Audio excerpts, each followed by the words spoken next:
Assalamualaikum warahmatullahi wabarakatuh. Perkenalkan, kami dari kelompok 8 akan mempresentasikan hasil diskusi kami, yaitu yang beranggotakan yang pertama ada Muhammad Ijka Mapaja, yang kedua ada Nurul Hidayah, dan yang terakhir ada saya sendiri, Pina Nurdapista. Langsung lanjut saja ke materinya. Oke, langsung masuk saja ke materi yang pertama, yaitu definisi cyanobacteria. Nah, apa sih cyanobacteria itu? Cyanobacteria adalah kelompok bakteri yang mampu melakukan fotosintesis seperti tumbuhan. Nah, organisme ini tuh sering disebut ganggang biru karena warnanya itu kebiruan akibat pigmen fotosintetik. Nah, gambar kiri di atas itu kelompok bakteri fotosintetik, sedangkan gambar kanan di atas itu yang sering disebut ganggang biru tersebut. Nah, definisi selanjutnya ada yang termasuk organisme prokaryotik. Nah, namun sebenarnya cyanobacteria itu bukan alga, melainkan bakteri yang tidak memiliki inti sel sejati atau prokaryotik tersebut. Nah, cyanobacteria juga dapat ditemukan di berbagai lingkungan seperti air tawar, laut, tanah, bahkan di tempat yang ekstrim. Nah, seperti gambar di atas, gambar kanan di atas itu ada berbagai gambar yang sudah saya cantumkan di atas. Nah, selanjutnya di sini ada contoh habitat. Nah, di sini tuh sudah saya cantumkan ada beberapa contoh, yaitu danau, tanah lembab, batuan, dan laut. Oke, selanjutnya kita akan membahas ciri-ciri umum cyanobacteria. Nah, yang pertama di sini ada yang bersifat prokaryotik. Nah, cyanobacteria itu memiliki struktur sel yang sederhana karena termasuk organisme prokaryotik. Seperti gambar di atas itu ada DNA, contoh DNA tersebut. Nah, yang kedua, ciri umum yang kedua memiliki pigmen fotosintetik. Nah, mereka itu mengandung pigmen seperti klorofil A dan pikosianin yang memungkinkan fotosintesis tersebut. Seperti gambar di atas itu, titik di atas itu klorofil dan titik di bawah itu pikosianin. Ciri umum yang ketiga yaitu tidak memiliki membran inti. Nah, sel cyanobacteria itu tidak memiliki inti sejati dan organel membran seperti gambar di atas tersebut. Lalu, ciri umum yang keempat yaitu hidup soliter dan berkoloni. Nah, organisme ini tuh dapat hidup sendiri atau membentuk koloni dan berkembang biak secara seksual. Nah, seperti gambar yang di samping ini, yaitu yang bagian kiri itu hidup soliter dan yang bagian kanan itu yang hidup berkoloni. Nah, ciri umum yang terakhir ada reproduksi aseksual. Nah, seperti yang sudah tadi saya katakan, yaitu reproduksi bisa secara aseksual, seperti gambar di samping ini, dari pembelahan biner hingga fragmentasi. Nah, dari pembelahan biner tersebut yang gambar kiri hingga fragmentasi seperti gambar yang di kanan.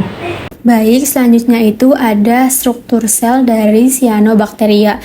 Nah, yang pertama itu ada mucoid set. Letaknya itu di sini yang warna hijau. Nah, mucoid set adalah lapisan lendir paling luar yang menyelimuti sel cyanobacteria. Lapisan ini berfungsi melindungi sel dari kondisi lingkungan yang tidak menguntungkan seperti kekeringan, radiasi, atau zat berbahaya. Selanjutnya itu ada kapsul. Letaknya itu setelah mucoid set. Yang warna biru muda ini, kapsul merupakan lapisan pelindung yang berada di luar dinding sel. Fungsinya untuk melindungi sel dari gangguan lingkungan serta membantu sel menempel pada permukaan atau membentuk koloni. Selanjutnya itu ada slime coat. Setelah kapsul, letaknya di sini.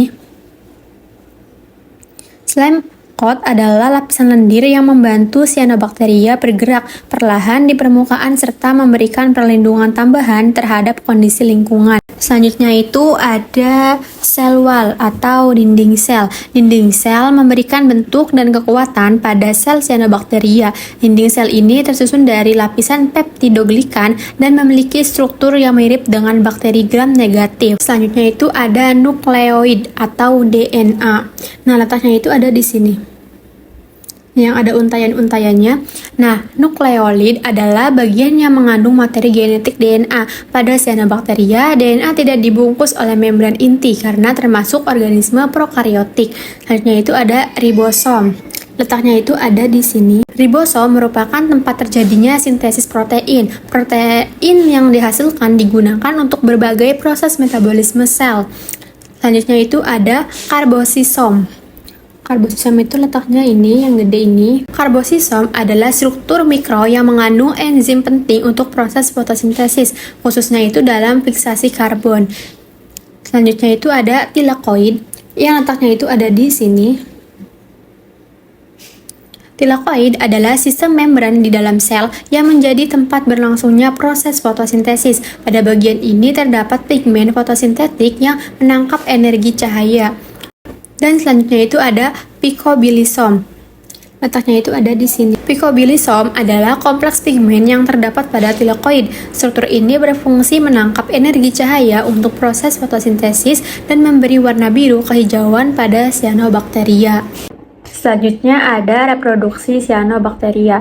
Yang pertama itu ada reproduksi aseksual. Nah, cyanobacteria berkembang biak secara aseksual, yaitu tanpa melalui proses peleburan sel kelamin. Cara reproduksi ini memungkinkan cyanobacteria berkembang dengan cepat, terutama pada lingkungan yang mendukung. Yang kedua ada pembelahan biner.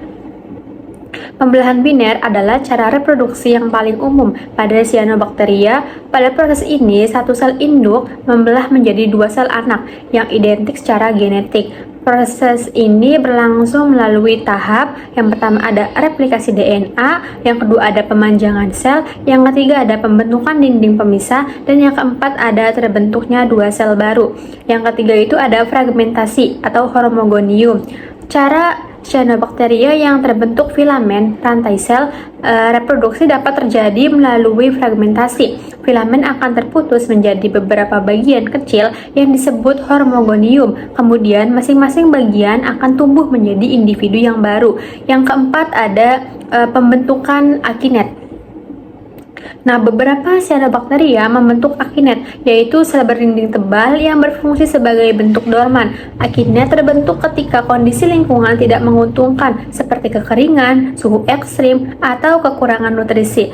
Ketika kondisi kembali baik, akinet akan berkembang menjadi sel baru. Yang kelima, tidak memiliki reproduksi seksual. Berbeda dengan organisme lain, cyanobacteria tidak memiliki proses reproduksi seksual, seperti peleburan gamet. Semua proses perkembangbiakan terjadi hanya melalui aseksual. Selanjutnya ada klasifikasi cyanobacteria. Yang pertama itu ada kelompok Rhococales. Nah, kelompok ini terdiri dari cyanobacteria yang hidup sebagai sel tunggal atau membentuk koloni kecil dan tidak membentuk filamen. Nah, reproduksinya biasanya terjadi melalui pembelahan biner. Contohnya itu Gloecapsa yang sering ditemukan pada batu lembab dan Rhococcus yang banyak hidup di perairan tawar. Kelompok yang kedua ada Oscillatoriales. Nah, cyanobacteria dalam kelompok Oscillatoriales memiliki filamen panjang yang tersusun dari banyak sel dan tidak memiliki heterokista.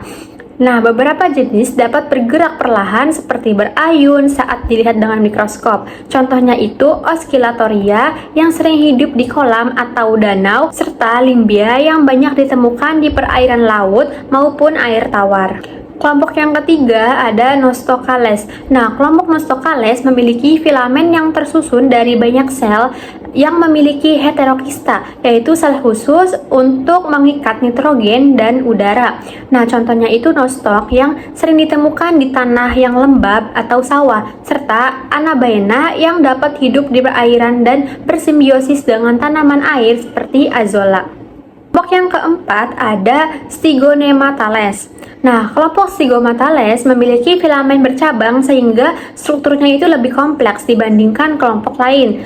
Cyanobacteria ini juga dapat memiliki heterokista untuk fiksasi nitrogen. Contohnya itu Stygonema yang biasanya hidup di tanah lembab, batu, atau lingkungan yang basah.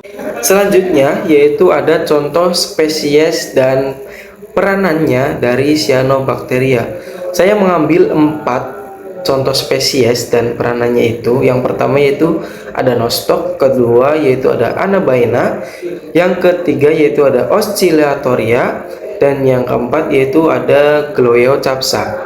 Oke, mari kita bedah satu persatu dari contoh spesies tersebut. Yang pertama yaitu ada Nostoc. Nostoc merupakan cyanobacteria yang sering membentuk koloni seperti bola berlendir.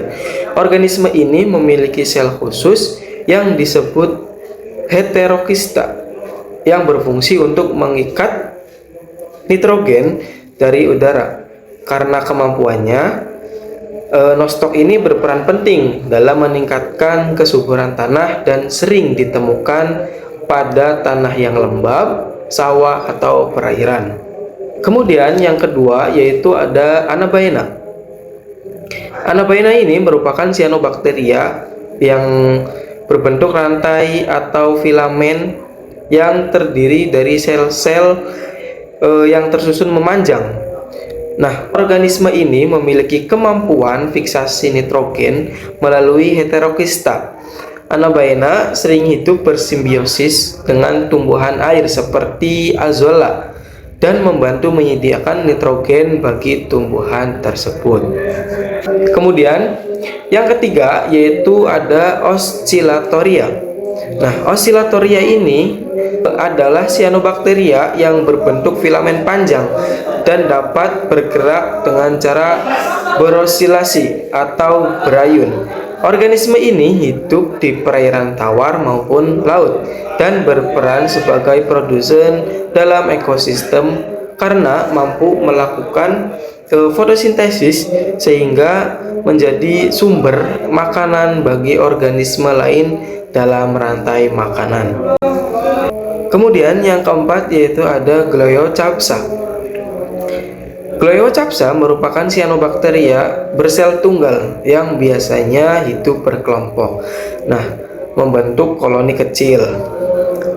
Nah, sel-selnya itu dilindungi oleh lapisan-lapisan lendir atau kapsul yang fungsinya itu untuk melindungi kondisi lingkungan yang tidak menguntungkan. Organisme ini juga sering ditemukan pada batuan lembab atau permukaan tanah. Selanjutnya yaitu ada peranan cyanobacteria. Nah, tentunya peranan cyanobacteria ini ada peran positif maupun peran negatifnya. Nah, secara positif, peran positifnya yaitu cyanobacteria ini mempunyai fungsi sebagai produsen dalam ekosistem air dan membantu meningkatkan kesuburan tanah melalui fiksasi nitrogen.